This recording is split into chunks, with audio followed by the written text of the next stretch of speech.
ഞാൻ എന്ത് ചെയ്യും? മാതാവിൻ്റെ പുറകെ നടക്കണമെന്നറിയാമോ? ഇവരെ പോലെ ക്രിസ്തുവിനെ ജീവിക്കാൻ വേറെ ഒരു മനുഷ്യനില്ല. മാതാവിനെ തൊടണ സൂക്ഷിച്ച് തൊട്ടില്ലെങ്കിലുണ്ടല്ല, ഇവരെ പോലെ ക്രിസ്തുവിനെ ജീവിക്കാൻ നിങ്ങൾ ആവശ്യമില്ലാതെ മാതാവിനെ ഡിസ്കസ് ചെയ്ത് കേട്ടോ. എന്താ കാര്യം? എനിക്കത് വളരെ കൃത്യമായിട്ട് പറയാനുള്ളതാണ്. കാര്യം ലോകത്ത് ഇവരെ പോലെ ക്രിസ്തുവിനെ ജീവിക്കാൻ വേറെ ആരുമില്ല. ക്രിസ്തുവാണ് നിങ്ങളുടെ ലക്ഷ്യമെങ്കിൽ ഇതിനേക്കാൾ സൊഫിസ്റ്റിക്കേറ്റഡ് സോഫ്റ്റ്വെയർ കിട്ടാനില്ല. സിമ്പിളാണ്, അതേസമയം തന്നെ മീനിങ് അതിനെ പ്രാക്ടിക്കലാണ്. പുരുഷൻ്റെ ചുവട് വരെ ഈ സംഭവം പോകും, തലകറങ്ങി വീഴാതെ പോകും. അറ്റ കൈക്ക് ഇതാ കർത്താവിൻ്റെ ദാസി, നീ എന്നെ ഏൽപ്പിച്ച ജോലി പൂർത്തിയാക്കിയെന്ന് പറഞ്ഞതിന് ശേഷം മാത്രമേ വീട്ടിൽ പോകുന്നുള്ളൂ. ഇതൊരു വല്ലാത്ത സംഭവമാണ്. പിശാചത്തെ അവയെ തളർത്താൻ ആദ്യം ചെയ്യണം മാതാവിനെ തൊടുകയുള്ളൂ. എന്താ കാര്യം? ആദ്യത്തെ ക്രിസ്ത്യാനിയാണ് അവരാദ്യത്തെ ഡിസൈപ്പിളാണ്. അവരാണ് ലോകത്തിന് ക്രിസ്ത്യ ജീവിതം എന്താണെന്ന് കാണിച്ചു കൊടുത്തത്. പൗലോസിനൊക്കെ പറ്റിയ അബദ്ധം എന്ന് പറയുന്നത്, എന്തെങ്കിലും അബദ്ധം പറയുന്നത് മാതാവിനെ കണ്ടുമുട്ടാൻ കഴിയാതിരുന്നത് തന്നെയാണ്.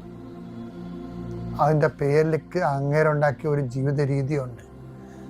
അത് നമുക്ക് ശരിക്കും പറഞ്ഞാൽ മരിയൻ ലൈഫ് മിസ്സായിട്ടുണ്ട്. മരിയൻ എന്ന് പറയുന്നത് ഈ ലോകത്തിന് ക്രിസ്തുവിനെ കൊടുത്ത ആളാണ്. ലോകത്തിന് ക്രിസ്തുവിനെ കൊടുത്ത ആളാണ്. ക്രിസ്തുവിനെ കൊടുക്കുക മാത്രമല്ല, രക്ഷയുടെ വഴികളിൽ കൂടെ നടന്ന ആളാണ്. രക്ഷയുടെ വഴികളിൽ കൂടെ നടന്ന ആളാണ്. നമ്മൾ സകരക്ഷയ്ക്കൊന്നും പറയണതിൻ്റെ ആവശ്യമൊന്നുമില്ല. കാര്യം വെച്ചാൽ അതല്ലല്ലോ. അത് ആദിമസഭ എന്താ അനുഭവിച്ചത് പത്രോസ് പറയും, മറ്റൊരുവൻ രക്ഷയില്ല. കാര്യം രക്ഷയ്ക്ക് വേണ്ടി ക്രൂശിക്കപ്പെട്ടത് കർത്താവ് മാത്രമാണ്. ദൈവം അവൻ്റെ പേരിലാണ് പ്രസാദിച്ചത്, അവൻ്റെ നാമത്തിലാണ് കൃപ. അപ്പോൾ സർവകൃപാവരങ്ങളും രക്ഷകൻ മധ്യസ്ഥ ഈശോ തന്നെയാണ്. പക്ഷേ അതിൻ്റെ പേരിൽ മാതാവിനെ തൊഴാന, മാതാവിനെ നിഴൽ നിർത്താൻ ആരും നോക്കരുത്. നോക്കിയാൽ യു വിൽ മിസ് ജീസസ്.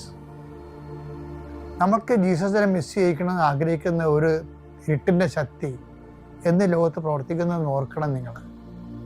ലോകത്തിൻ്റെ ക്രിസ്തുവിനെ കൊടുക്കുമ്പോൾ മറ്റു 4 പെണ്ണുങ്ങളെ കുരിശിൻ്റെ ചുവട്ടിൽ നിൽക്കണമെന്ന് പറഞ്ഞത് ആര്? അമ്മ നിന്നുകൊണ്ട് നിന്നതല്ലേ. അമ്മ എന്നൊരാൾ ഈ വഴികളിലെല്ലാം നടന്ന് ദൈവഹിതം നിറവേറ്റി, ഇതാ കർത്താവിൻ്റെ ദാസി നിന്റെ വചനം പോലെ നിറവേറട്ടെ എന്ന് അവസാനം യേശുവിൻ്റെ തണുത്ത ശരീരം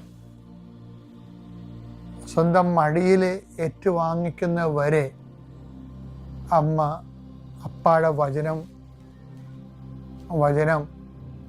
ഒരു സെർവൻറ്റിനെ പോലെ സമർപ്പിച്ച ആളാണ്. അവരാണ് സ്വർഗാരൂപിതരായി.